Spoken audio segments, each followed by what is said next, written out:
Hello there.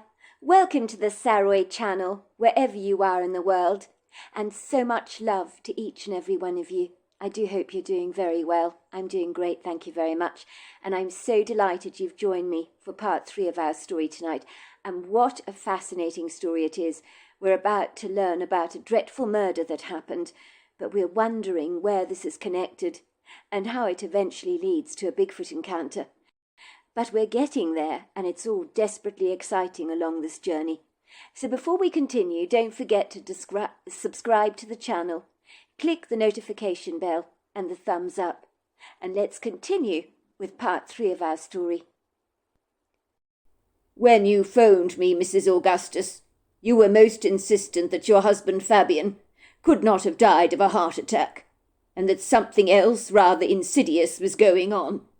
That's right. My husband, Detective Murray, has always been incredibly healthy. He eats very well, exercises regularly. We've both been paying extra attention to our diets of late. We're trying for a family, you see. We want to have 4 children. And now, the tears began to spill down my cheeks unabashedly, which I hurriedly wiped away with the back of my hand. But I couldn't disguise how upset I was. I know this is very distressing for you, Mrs. Augustus, and you have my deepest sympathy. You really do. I have spoken to the receptionist that works on the ground floor at your husband's office block. Her name is Marty McClutchinson. I'm sure you must know her reasonably well. She's been filling me in on the details of a strange man, a couple of weeks before your husband died, arriving at the reception, asking all kinds of strange questions about you and your husband, which is profoundly odd. He was claiming to be a solicitor of some kind, I believe. I know. She told me the whole story. She didn't. My husband told me about it. My husband was absolutely certain that someone was stalking him, Detective. I'm sure Marty gave you a description of this man. My husband claimed a couple of weeks before his death someone was definitely following him around. It really freaked him out. That same man came to reception, asking Marty all kinds of questions, and from the description of him, he was the same man that was stalking my husband. Detective Murray nodded. I believe so. I am afraid Marty McClutchinson's report was extremely vague. She wasn't very forthcoming about her description of this man. I'm afraid he could fit the profile of most men in Dublin. Is there anyone that you can think might be interested in hurting you or your husband? Mrs. Augustus, have you or your husband had a fallout with someone, perhaps, that didn't end up well? Absolutely not. Why would anybody want to hurt us? We haven't done anything to anyone. Sorry, Detective, before you go on asking me these questions, could you please tell me how my husband died? What were the findings in the autopsy report? I watched the detective flinch, as if the question I was asking him was one he didn't want to answer. We believe your husband, Mrs. Augustus, was given cyanide. It was planted in a piece of fudge, we believe, that your husband was given to eat. Cyanide poisoning? Are you kidding me, Detective? Where would the killer get that from? I imagine you can order something like that on the dark web. Even in India, people have been able to buy cyanide on the streets. 1 pill will kill you in seconds, and it's a fact. It's lethal stuff. It immediately affects the central nervous system, I believe. Well, that's according to the medical examiner I spoke to. She told me that cyanide causes tissue hypoxia, seizures, coma, and finally death. I think your husband would have eaten that entire pill, hidden within the fudge, and within minutes he would have clutched his throat, possibly had a seizure, even foamed at the mouth, struggled to breathe, and dropped down dead. But it would have been pretty quick for him, his death, she believes. Oh, goodness gracious me. I can't believe you're telling me this, Detective. Tears poured down my face, and then I began to sob. I was inconsolable with grief to imagine what poor Fabian must have been through in the last few minutes of his life. Not only had I lost my dearest and very best friend, but the promising future we had envisaged for ourselves together. But now my nearest and dearest had been brutally murdered, in such a clandestinely artful way. How did I ever move on from here? My hopes for the future had been cruelly dashed, and I just could not imagine my life without Fabian. I'm afraid, Mrs. Augustus. As you know, a woman came to visit your husband on the day of his death. Your husband died shortly after her visit. Well, we believe he did. I understand Marty told you all about her. I nodded. Yes, she told me all about this mystery woman. I'm sure, Detective Murray, she's connected with my husband's death. And maybe the man that Marty met 2 weeks prior to my husband's death, the one you say fits the description of most men in Dublin. That man and that woman are definitely connected in some way. I know they are. They're responsible for my husband's death. She was the last person to see my husband alive. My bet is, Detective, she's the one that gave him the spiked fudge. The fudge that contained the cyanide pill. She probably watched him die, and then she just walked away as if it was absolutely nothing. I agree with you wholeheartedly, Mrs. Augustus. I think that is exactly what happened. Your sleuthing skills are spot on. There is a definite connection between these two people. The woman's name was called Sophia Bonfeur. Apparently she had a fake French accent on her, and seemed to be wealthy. Well, by the manner of attire she appeared to be wearing. She was the last person that saw your husband alive, and my guess is she gave him that fudge and watched him die. I am of the opinion that this woman is connected to the man that was following your husband around, who we are assuming must have been some kind of private detective working on the woman's behalf, who was tracing down your details for her. Can you think of anyone that would want you or your husband dead? I want you to think about this long and hard, Mrs. Augustus. Maybe there is something you've overlooked, something very small. It might be nothing, but it could lead to the answer to this jigsaw puzzle of ours. Absolutely not, Detective. There is no one that would hate my husband so much that they'd be willing to do this to him, or me for that matter. We both don't have any enemies. We really don't. None of this makes any sense at all. Was there any CCTV footage that might have got a picture of these two individuals when they both came to the reception at different times? We did see the CCTV footage, Mrs. Augustus, but that doesn't help us at all. We got no distinctive features from either of these people that would make them stand out in any unique way. I'm convinced they were both wearing disguises when they came to the reception. It sounds as if this Sophia Bonfeur was not even French, but pretending to be so. Not very successfully, I may add. I sighed. That's not good news, Detective. These people are going to get away with their crime. We don't have a clue who they are, do we? Detective Murray let out a huge sigh. I could see an apologetic look in his eyes, which told me exactly what I didn't want to hear or see. And that meant the chances of the police making an arrest on the monster or monsters that had tried to kill my husband was looking exceedingly slim. Look, Mrs. Augustus, we have surrounded we did surround your husband's office with crime scene tape. But to date we have found no DNA evidence from the woman that visited your husband shortly before he died, who I believe, as I keep telling you, is connected to his mysterious death. I do understand from Marty McClutchinson that she was wearing gloves, but I think we can establish she was also wearing a wig, as we found synthetic hairs on the carpet. I suspect the woman was wearing a disguise, so what she really looks like is anyone's guess. I'm afraid, Mrs. Augustus, we have found no person by the name of Sophia Bonfeur in all of our research. Some believe the woman that visited your husband in his offices gave Marty a fictitious name, and I believe she did. We also believe that this woman gave your husband the cyanide in the box of fudge. She must have somehow persuaded him to try a piece of that fudge, and just watched him die, as you were saying. I know it's deplorable, it really is, Mrs. Augustus. I don't hold much hope in catching this woman. We just have no significant evidence that can lead to an arrest. This is one of those bewildering cases that I have investigated, and cases like this leave me very frustrated. I'd love to say we would catch this woman, but I'm not confident we ever will, unless other enlightening evidence comes to light. But I give you my solemn word, Mrs. Augustus, I will do everything in my power to find out who did this to your husband." "I know you will, Detective, and I appreciate your help in this matter. I really do." 2 years after Fabian Augustus's death, Sylvia von Morrison, Boston, Massachusetts. "I've just sent off my email to Fiona Augustus. I hope to hear back from her in any second.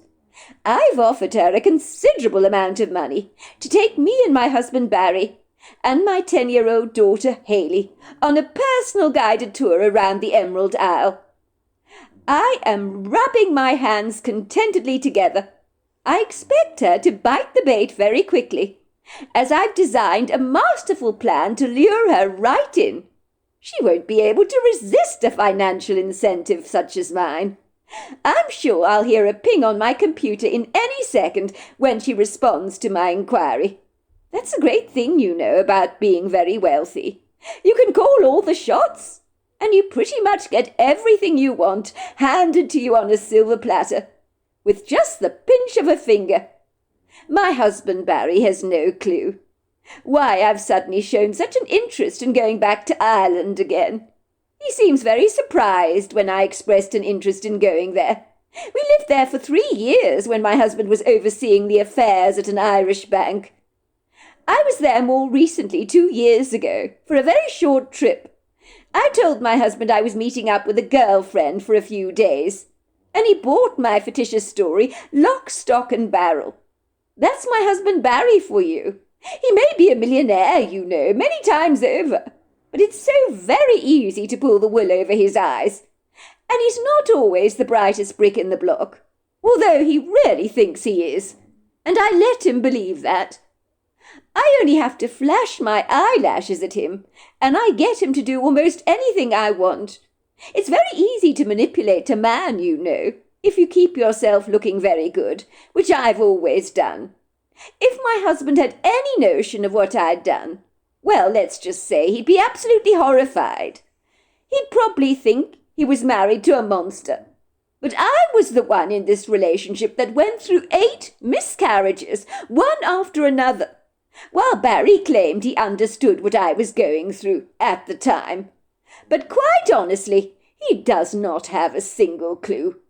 I was the one carrying those babies in my womb for 3 months in every pregnancy, and then to lose one baby after another. It was devastating, absolutely devastating.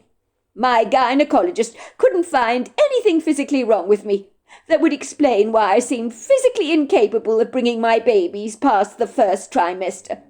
He said it was like my body was rejecting every pregnancy of mine, without any rational rhyme or reason. It was like my own body was conspiring against me. It was his crazy idea for us to get a surrogate. And where did that get us? Nowhere very fast, I have to say. When that dreadful woman carrying our baby simply refused to part with it, even though it was half my husband's, I really wanted to wring her neck on the spot. But somehow, against what seemed like insurmountable odds, I managed to sail through that tumultuous storm and find the light at the end of the tunnel, even though it was a very murky light. Ostensibly, it was the most tumultuous, formidable journey of my entire life. I never want to travel down such a forsaken, sequestered path ever again. It was when a young student called Fiona Waitman, who was living in Edinburgh at the time, she was a student at the university there, she fell pregnant with her boyfriend Fabian's baby. She decided to put it up for adoption. Well, they both did. We were the lucky couple, my husband and I, that were given the opportunity to adopt the young couple's baby. We called our baby Haley. It was on my insistence, of course, as that was the name of my late grandmother, who I loved very dearly. I was very close to her. Haley is without doubt the apple of my eye. At the time, legal papers were signed by the couple to assure us that baby Haley would be ours.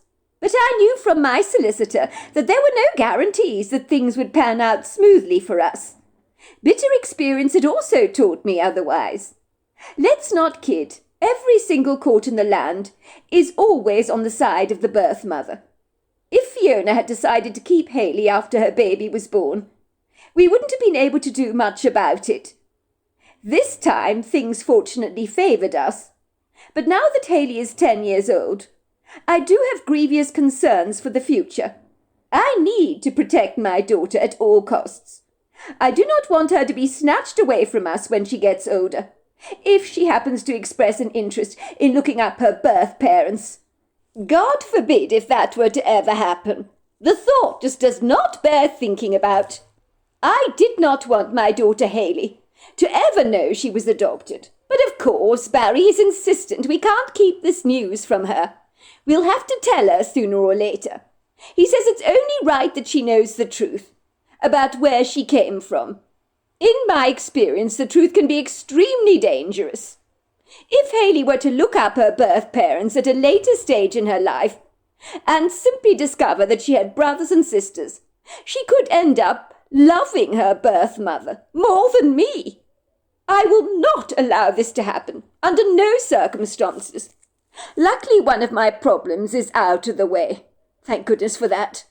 I managed to snuff Fabian's life force out when I visited him at his offices, disguised as a Frenchwoman, with a business proposition for him. I knew he wouldn't be able to resist my fake proposals. The poor man was pathetic. He was practically eating out of my hands. I presented him with some fudge, but one was more special than the other two pieces, which I persuaded him to try first. And he did.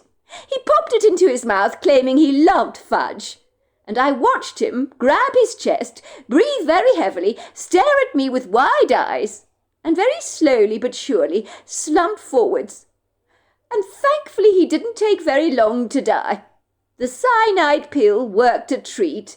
It did the job perfectly. The private detective I hired to find Fabian's whereabouts did a sterling job for me, and I did the rest myself, leaving Ireland later that evening and returning home to Boston, knowing that the Irish police would never ever sniff me out. I'm far too clever for them. This is my next trip to Ireland, under the guise of a holiday. I'll have my eye on my daughter's biological mother 24/7, and at the right time I will snuff her out relatively easily, as I did with her husband Fabian, and no one will ever suspect a thing. They will simply believe her fortuitous death is an accident. I'll make it look like that somehow. Some might describe me as rather a hard woman, but I've been through far too much pain to last an entire lifetime. I did not deserve any of this, and I will fight to the death for my child. I will do anything to protect my Hayley. If she were to discover her birth parents had both died, then all my worries will be put to rest.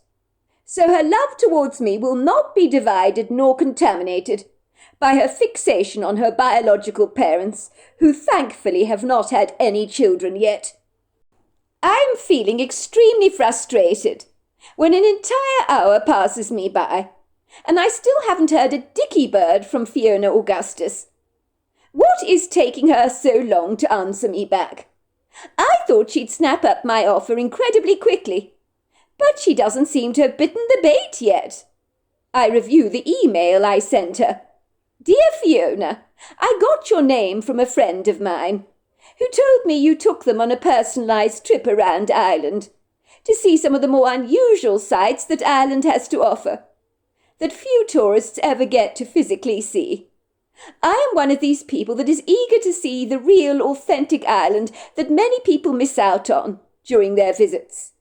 I would very much like to hire your services exclusively, so that me and my family can return to America feeling fully satisfied that we've had a real glimpse of the Emerald Isle. As an added incentive to you, I am willing to throw in an extra $15,000 for your trouble, over and above your normal charges, to ensure you are the one that gives us this exclusive guided tour.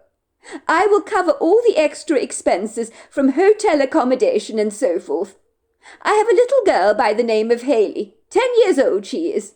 She's never been to Ireland before, but my family has an Irish heritage, and it's very important for Hayley to know where she came from. I'd like in your trip for you to include some more sequestered parts of the Irish coast, where my little girl can feast her little eyes on the stone walls, green fields, rugged coastline, and very treacherous cliffs that Ireland is so often revered for. I look forward to hearing from you as soon as possible. Yours very faithfully, Cynthia von Morrison. I decided my email that I'd sent her was very satisfactory. So I began to pace up and down my office, wondering why I was not getting an immediate response from the woman. What was wrong with her? Should I have offered her more money, perhaps? $15,000 over and above all the normal exclusive rates was very generous indeed as a tip. She should be biting the bait, should she not? When I heard the ping of my computer 2 hours later, a big smile drew itself across my face. I knew at once it was Fiona Augustus, and that she had answered my email. So I read what she had texted me, my heart pounding in my chest in eager expectation. I read the email, rubbing my hands with glee. Why did I doubt myself even for a second? Of course she had bitten the bait. Why wouldn't she? People are so very predictable as far as money is concerned. Dear Mrs. von Morrison, thank you very much for your email. Just so you know, as a general rule, I only take about half a dozen select couples around Ireland myself every year. Not more than that. Most of my work is performed in the offices, planning holidays for folks coming to the Emerald Isle. Let's just say people much like yourself, willing to offer financial incentives in order to hire my services exclusively. I usually do not refuse. Your offer was very generous and tempting. I would consider it a privilege to escort your husband, you and your little girl around the more unusual sights of Ireland. I'm sure you will be pleased with the itinerary I will plan out for you.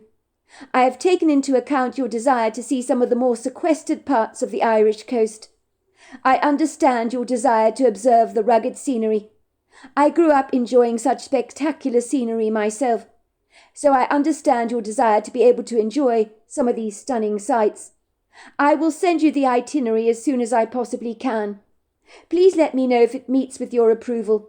Yours faithfully, Fiona Augustus. I clapped my hands with enthusiastic delight. Things are going swimmingly for me. Couldn't be better, actually. Then my husband enters the room. I hadn't actually noticed him standing there. He gives me a rather curious smile beneath a raised brow.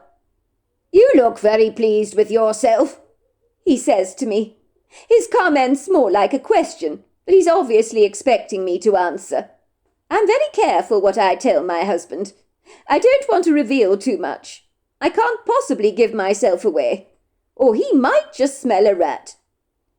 Well, I'm just happy. I've just got in touch with an agency where a woman called Fiona, who's going to be our tour guide and show us around Ireland, is going to take us around more unusual parts of the Irish coast.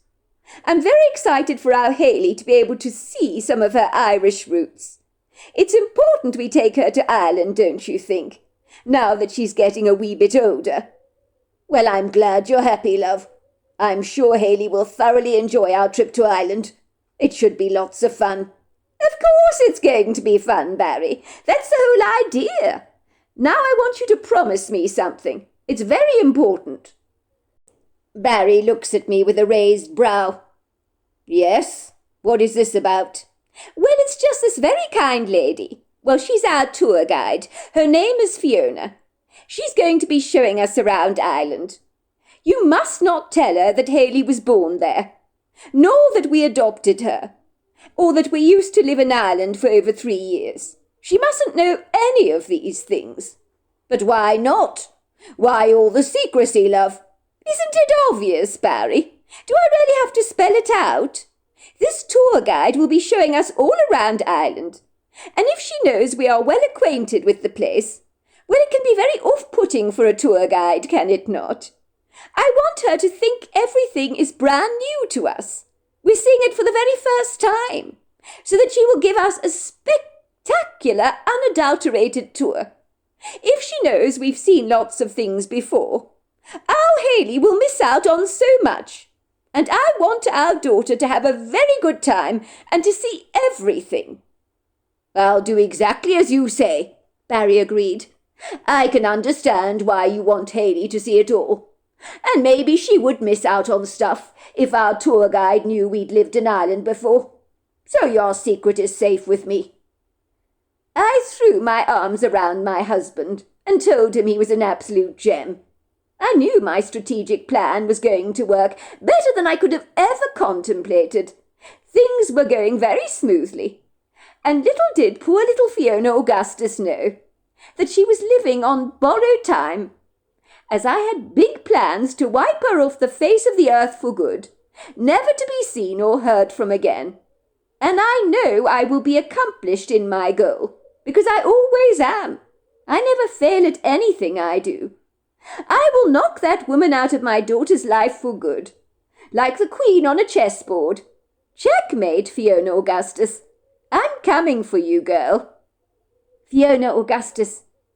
I must say I didn't really warm to Mrs. Von Morrison when I met her for the first time.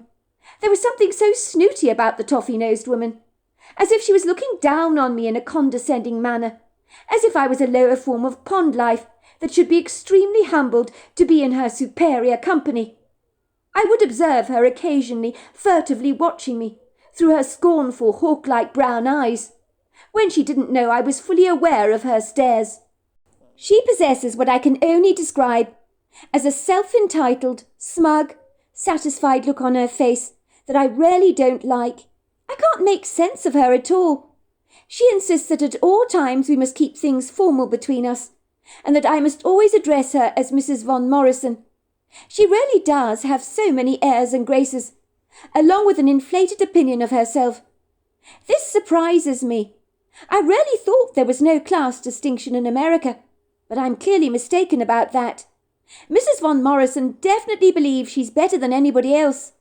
I can see her husband Barry doesn't appreciate her airs and graces. I observe his expression when he looks at his wife, as if she's frustrating him when she behaves like this, and when she addresses me in a very patronizing manner. Then he gives me apologetic glances. The woman certainly thinks she's God's gift to men, but I wouldn't agree with that. She rather reminds me of a stunned Barbie doll. Beauty should be natural. Women should be like wild flowers that grow in the field, not like fake flowers that have been sprayed with a florist's artificial colour spray. And that's exactly what Sylvia looks like. She has those stereotyped good looks that some men might find attractive. She looks as if she's consumed by her own vanity, and that I do find hideously unattractive.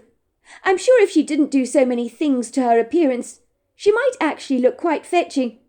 The woman wears designer clothes, and there's not a hair on her head that is out of place. I have been secretly tempted to sneak up behind her and mess up her shoulder-length perfectly layered hair, and see how she would react to that. She'd probably fire my services on the spot, if I dared to do that. The thing I like least about Sylvia Von Morrison is her cruel dark brown eyes. They look hostile. I don't believe I've ever seen such cold, aloof eyes before. They seem almost hatefully vindictive, as if Sylvia's heart is riddled with spite. Barry Von Morrison, on the other hand, is another kettle of fish altogether. He's a genuinely very nice guy. He's diplomatic, charming, chivalrous, and extremely polite. He's also rather handsome in a manner of speaking, with his wavy blonde hair and steely grey eyes. He gives off this carefree vibe, which I find oddly refreshing. The couple are an extremely incongruous match as far as I'm concerned. I'd never have put them together in a million years. Mrs. Von Morrison does not possess an easy-going manner. She's as tight as an 1800s corset. I can't help but like Mr. Von Morrison, who insists I call him Barry. Their daughter's name is Haley. She's 10 years old. She's a delight to behold. But children her age genuinely are, aren't they?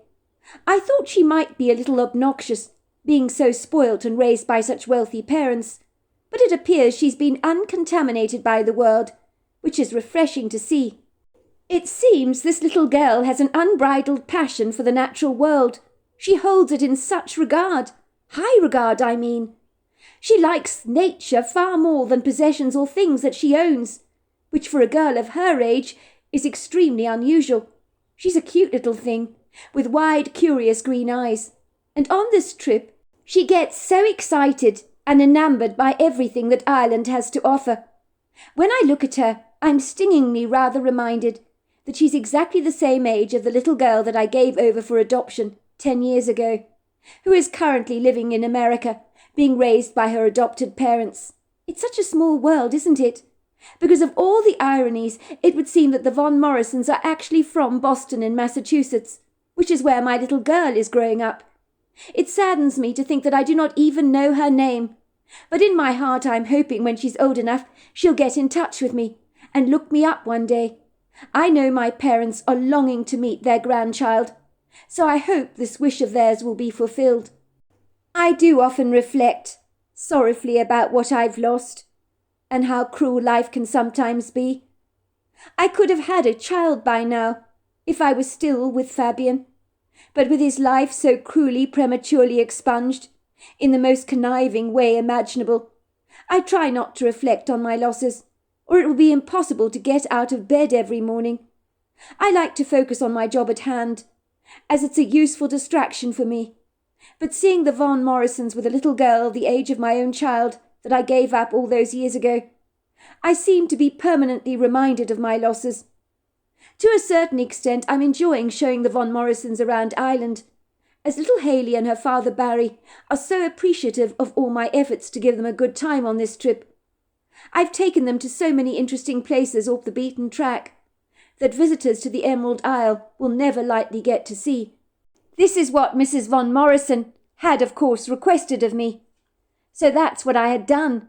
But she hasn't been exactly very appreciative about my efforts. She seems to snub everything I do, as if she doesn't like me at all.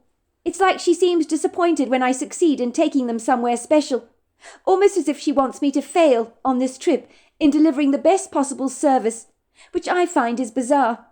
In a way, it's like she's jealous of me, and yet I cannot fathom why a woman from such wealth and privilege, who can pretty much have and do whatever she wants in life, would have anything to envy me about. Imagine my immense surprise when Mrs. Von Morrison knocked on my hotel room later that evening. Let's just say when I saw her standing in my doorway, I inwardly frowned.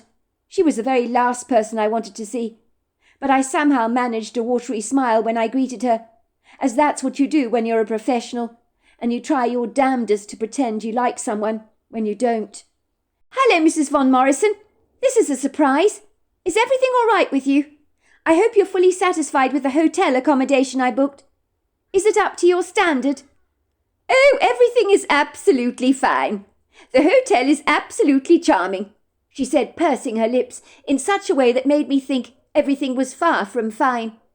Mrs. Von Morrison paused for a brief second, as if she was gathering her thoughts together. She fiddled awkwardly with the collar of her silk shirt, as if she was trying to adjust it, and it didn't look as if it needed adjusting. "I have a very special favour to ask of you. Do you mind desperately if I come in for a brief moment? I would appreciate a second of your time, if I may."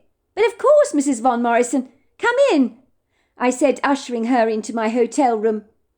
Mrs. Von Morrison glanced briefly around the hotel room, her gaze settling on my silk nightie that was lying across the chair of my dressing table. She seemed surprised that I would wear something made of silk like that was a tad expensive, as if all things of value were exclusively reserved only for women like herself.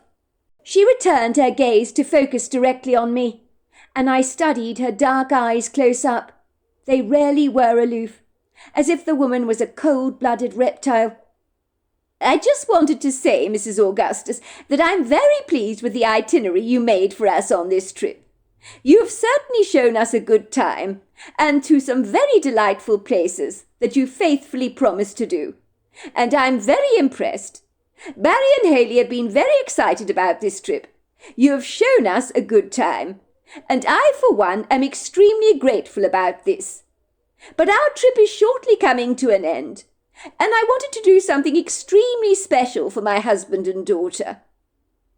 "Of course," I said encouragingly. "Go on." Mrs. Von Morrison seemed to hesitate for a second. I couldn't believe this. This unappreciative woman, who had not so much as thanked me for a single thing, on this trip, was now having the good grace to acknowledge some of my superhuman efforts into making her trip as exciting as possible.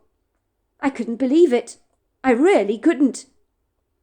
I'm wondering if you know of a sequestered beach somewhere, surrounded by high cliffs and fabulous walking opportunities. I'd like to be able to walk among those cliffs and observe the views from a vast height. I want to go to a place not frequented by many locals.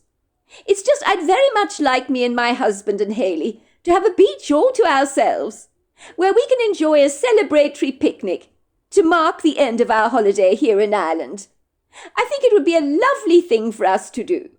Do you think you could arrange something like that for us? It would mean the world to me. I know it's a hard ask, but with your ingenuity, I'm quite sure you will find us the perfect place. As I was saying, we need a beach to ourselves, surrounded by high cliffs, plenty of caves, perhaps. We'd like to walk among those cliffs and observe the ocean from a high vantage point so we can appreciate those mesmerizing views. I do love places with cliffs and mountains, dramatic scenery. Well, it always inspires me. I considered Miss Von Morrison's unusual request, and for a moment I wasn't sure I could help her. Of course there were places like this in the Emerald Isle, but could I guarantee the family a picnic to themselves, without other people around? I couldn't be sure of that. Then a thought came to my mind, and I gave Miss Van Morrison a victorious, rather triumphant smile. "Well, I do actually know the perfect place," I told her. "Yes, I do. Only because this is the place I frequented as a child. It's not accessible to most people, but I can take us there. My parents live on a cottage on the estate that overlooks the cliffs and the ocean. The beach is very private and is surrounded with high cliffs, caves and exquisite views, which I know will inspire you. There are lots of walking trails through the cliffs. I grew up there as a girl, and never once did I ever tire of that scenery. It'll take a few hours to get there, but we'll get there by lunchtime, and that will give you time to enjoy a leisurely walk among the cliffs." "Mrs. Von Morrison, I can't stress this enough. You need to wear very sensible footwear if you want to attempt climbing any of those cliffs, because if you slipped and fell, well, you wouldn't survive such a treacherous fall. And there is no way that Haley could undertake such a challenge like that. I did when I was a girl, but she wouldn't have any experience in that. You need to be vigilant about what you wear. A lot of people in Ireland, I'm afraid, have lost their lives on those cliffs." "Oh, I'm well aware of that. We came prepared for every eventuality. We do have walking shoes with us." "Good, I'm glad to hear it. Your family will enjoy a lovely picnic on the beach. I'll make sure of that. When you've finished, you can come back to my parents' cottage. They are away at the moment, but I do have a spare key. The cottage overlooks the cliffs and the coast." "Oh, thank you very much, Mrs. Augustus. It sounds absolutely delightful. What a treat. It's going to be a lovely experience for the all of us. I want this to be a surprise for my husband and my daughter Haley. And what a spot of luck you happen to know the perfect place. I knew you would come through for us, Mrs. Augustus." "I'm sure they'll appreciate your efforts, Mrs. Von Morrison, to give them a picnic to remember. I'll make sure you have a fabulous spread to enjoy. Leave everything to me. I've got this." Mrs. Von Morrison nodded approvingly at me. I watched her leaving my hotel room, looking as pleased as Punch with herself. I think she must be quite the romantic, I thought, to be requesting a beach picnic like this, in a sequestered part of the Irish coast, surrounded by rugged cliffs and dramatic scenery that an artist would simply love to paint. I knew the Von Morrisons would have their minds blown when I took them to this glorious spot, where me and my brother Gabriel would frequent a lot when we were children. We'd go exploring the caves and playing hide-and-seek among the cliffs.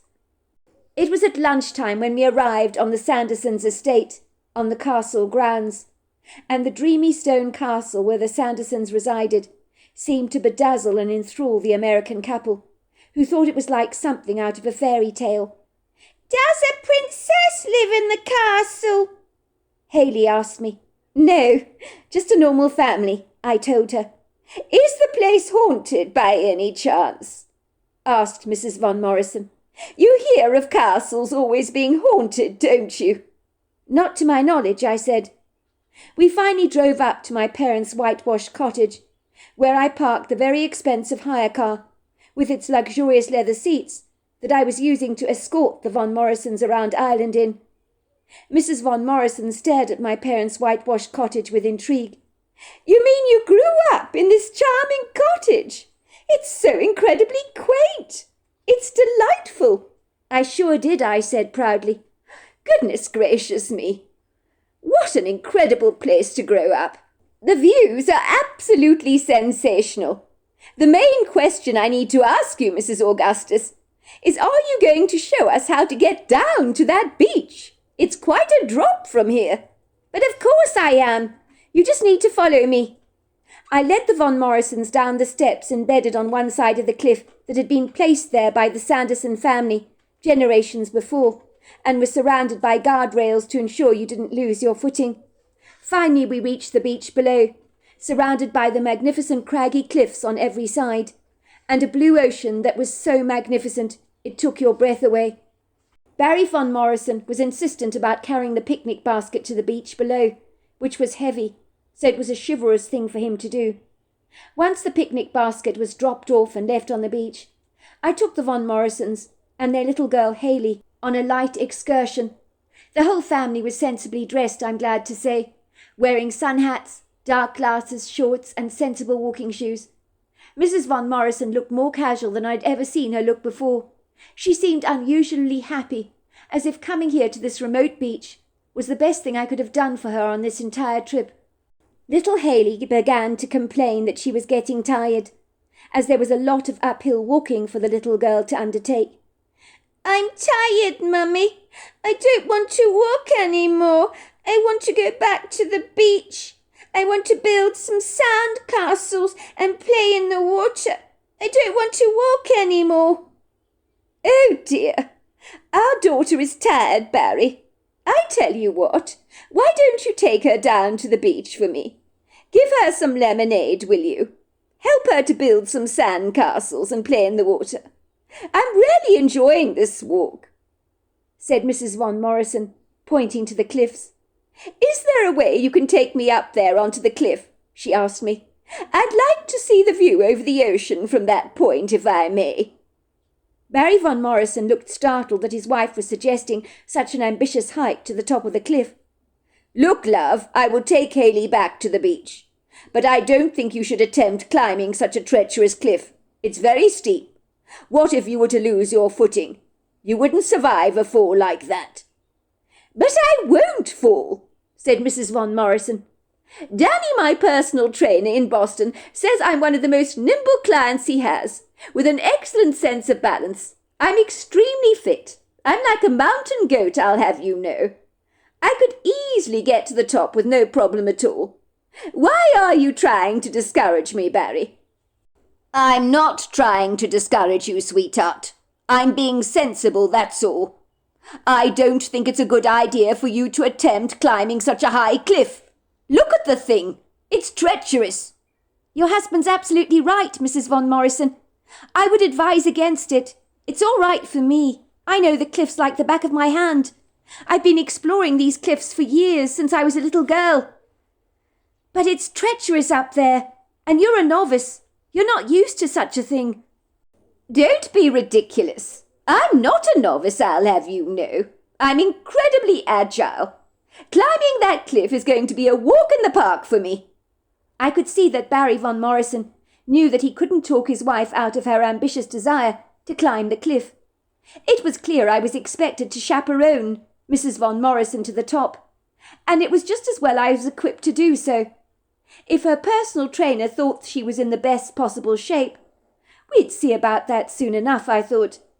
I was certain Mrs. Von Morrison would struggle as she made her way up to the top of the cliff, and there was a small part of me that would enjoy seeing her confronted with some difficulty, and finally admitting to me that she wanted to turn around and go back, which I was certain would happen. I watched Barry and his little girl venturing down the path that led to the beach below, while me and Mrs. Von Morrison took the rugged, very rocky path up the steep incline with its sheer drop. I asked Mrs. Von Morrison a second time if she was sure she wanted to tackle this challenge, but she was most insistent about it. In truth, I realised that Mrs. von Morrison's personal trainer, Danny, had not been buttering the woman up and telling his client exactly what she wanted to hear. The woman really was agile and nimble on her feet. She didn't get remotely breathless as we made our way up the steep incline, which was impressive. Gowls screamed above our heads as we ventured across the paths through the rocks and explored a couple of caves along the way. We'd often stopped to admire the view, and I could tell Mrs. von Morrison was mesmerised by it all. "I think I owe you an apology, Mrs. von Morrison. It seems you really are as agile as a mountain goat. I'm impressed. You're going to love the views when we reach the top." "Oh, this is absolutely spectacular." It was after a great deal of exhilarating exertion. We finally reached the top of the cliff. We could see for miles and miles around us. It was absolutely breathtaking. Mrs. von Morrison used her binoculars to scan the view. She then generously offered her binoculars over to me so that I could use them. I began to adjust the focus so that I could see more clearly. The next thing I knew, Mrs. von Morrison was dragging me, trying to push me over the edge of the cliff. If I fell down that drop, it would be to my death. I realised suddenly that this woman wanted me dead. My feet went sliding down, and for a second I was sure I was going to fall. But against all odds I managed to adjust my footing and regain it. Mrs. von Morrison came rushing towards me, with hands outstretched, ready to push me again, determined to do so. She cried out, "Die, bitch! Die!" This time I fought back with all my strength and might. I pushed Mrs. von Morrison off me, and I watched her falling, and as I looked down the cliff, she crashed on the rocks, her body lying there in a crumpled heap. I knew she had died, but my emotions were completely numb. I also realised I could never talk about this unfortunate incident to anyone, or about how Mrs. von Morrison had tried to kill me. I would have to claim it had been a dreadful accident. Mrs. von Morrison had lost her footing, and I'm glad to say everybody believed this account, although Barry was devastated to lose his wife, and he blamed himself for allowing his wife to attempt something that was far too dangerous for her to undertake. I remember he said, "It's my bloody fault. I should have stopped my wife from undertaking this challenge. What was I thinking for allowing her to make that climb? It was a ridiculous idea." So there we are. That's the end of part 3 of our story. Part 4 is tomorrow night. I look forward to you joining me then. Until next time, goodbye and good night.